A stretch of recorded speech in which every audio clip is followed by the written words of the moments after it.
My pipu, abeg come close, e get one gist wey dey burn my chest like fresh pepper soup. Na from my sano dis one land, and as I hear am, I nearly drop comb and cry inside hot dryer. See dem tell one small innocent girl say she dey go visit her grandma, but when she reach, na her wedding reception she land inside. Now shift make I tell you from beginning to end. I swear dis one no be fiction, na real gist.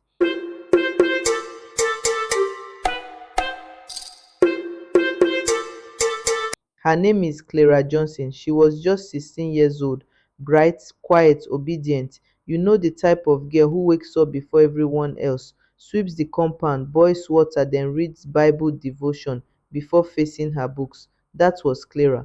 Everyone in church called her the good one. She lived with her mother in a modest flat in Akure. Her father was mostly absent, working on oil rigs in Port Harcourt.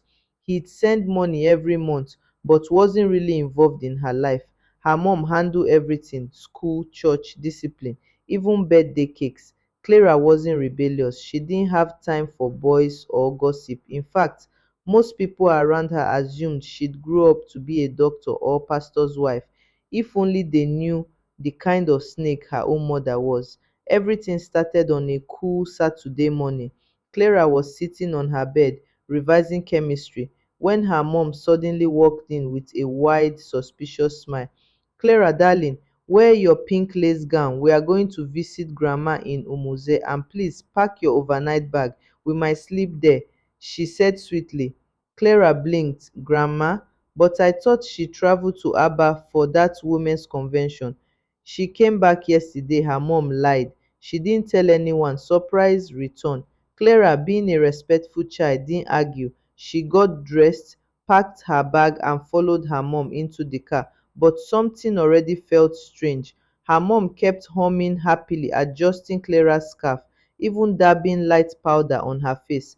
That's when the red flags should have started waving. As they drove, Clara noticed they didn't take the usual road to Grandma's house. In fact, they passed it entirely. She turned, confused.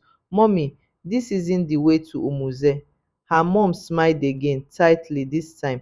We are taking a different route. Don't worry, you'll see. Her voice sounded rehearsed.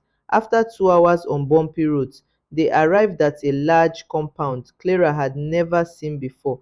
Her heart started to race. Music was playing, canopies were everywhere.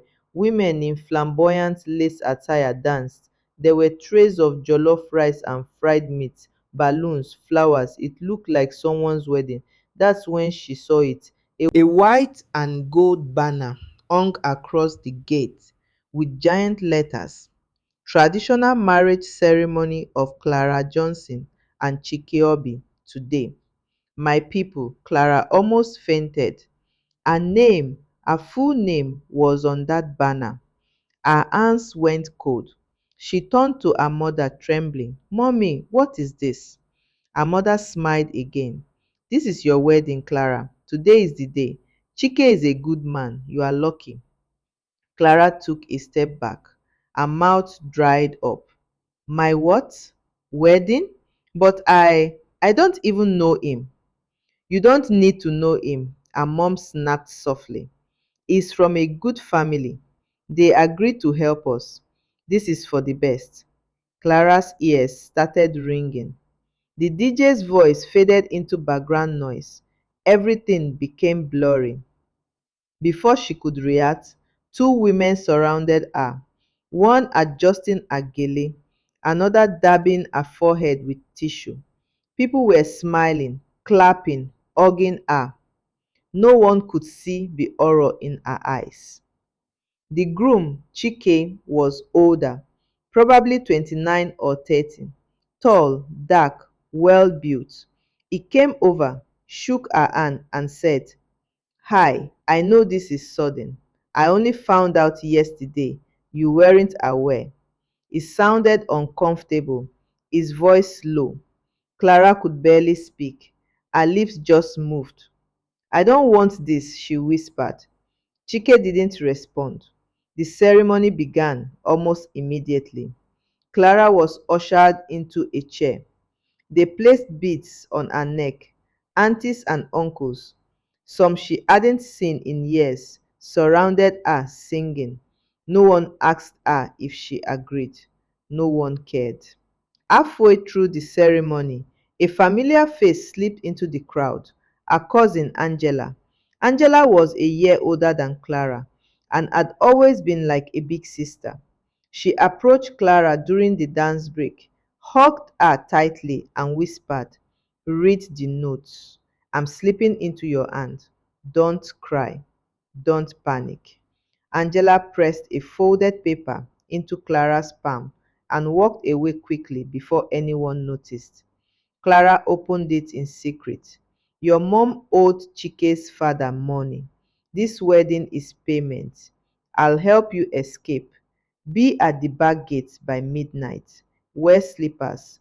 Come alone." My people, at this point, I stood up from my salon chair and shout, "Jesus!" That's when I knew this gist was not ordinary. Clara held on to that note like her life depended on it. For the rest of the ceremony, she played along. She posed for pictures. She accepted gifts. She drank malt. But inside, her heart was pounding. She kept glancing at the clock. At 11:45 p.m., she quietly slipped into the toilet, removed her earrings and gele, changed into a wrapper, and tiptoed out the back. By midnight sharp, she was at the back gate. Angela was waiting in black jeans and sneakers. "Let's go," she whispered. "Now." They ran. No flashlight, just moonlight and fear guiding them. Halfway into the bush path, headlights appeared behind them. Clara turned.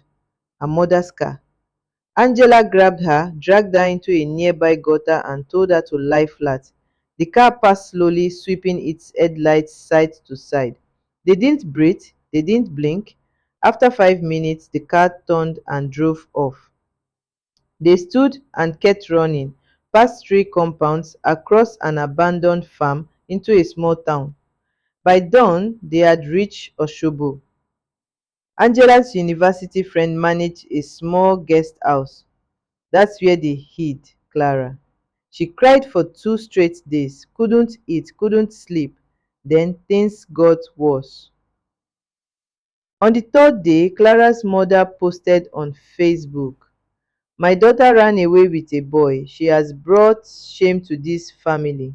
She shared old pictures of Clara and a classmate. The post went viral. People called Clara spoiled. Some said she was ungrateful. Others said it served her right. Angela got angry. She contacted a women's shelter in Ilorin. That's where Clara met Aunty Mercy, a fierce advocate for young girls. Aunty Mercy took her in like a daughter. She helped her file a case. They gathered receipts, texts, wedding photos, and the bride price documentation. Within a week, the case hit court. Clara's mother denied everything at first, said Clara agreed, and then changed her mind. But Chike spoke up. He told the truth. He admitted that his father arranged the marriage behind Clara's back, that he was told everything was settled, that Clara had agreed. He even said, "I felt sick when I saw the fear in her eyes, but I didn't know what to do." The court annulled the marriage. Chike's father paid damages. Clara's mother was sentenced to 180 hours of community service and restricted from any legal control over Clara. But the real healing started when Clara took the mic at a girls' awareness event and told her story. For the first time, she said, "My mother sold me for money, but I forgave myself for not fighting back sooner. And now I choose to be free." That day, four other girls came forward with similar stories. Clara's voice became their courage. Today, she is in her third year studying psychology. She mentors teenagers, she speaks at conferences, she volunteers at girls' shelters. She no longer answers to her old surname. She says she is building her own legacy now. Her father called once, wanted her to come live with him. She told him, I needed you to fight for me, not just send money. I'm fighting for myself now. Me, I see the reason that one. Oh. Because sometimes what we need from family is presence, not just provision. My people, na end o end am before I cry for mic. Dis girl survive the kind thing wey fit break strong man. But the part wey pain me pass na her own mama sell her out. Blood wey suppose protect you use you trade debt. If na you go forgive dat kind mama? Abeg tell me for comment. Cause dis one dey press my chest heavy. Na me, your number one gist plug, Aunty Gistina, the salon prophetess, eyebrow raising, tea pouring, matter dissecting queen. Make you like, comment and subscribe because gist dey, and sometimes to save one girl all e take na voice.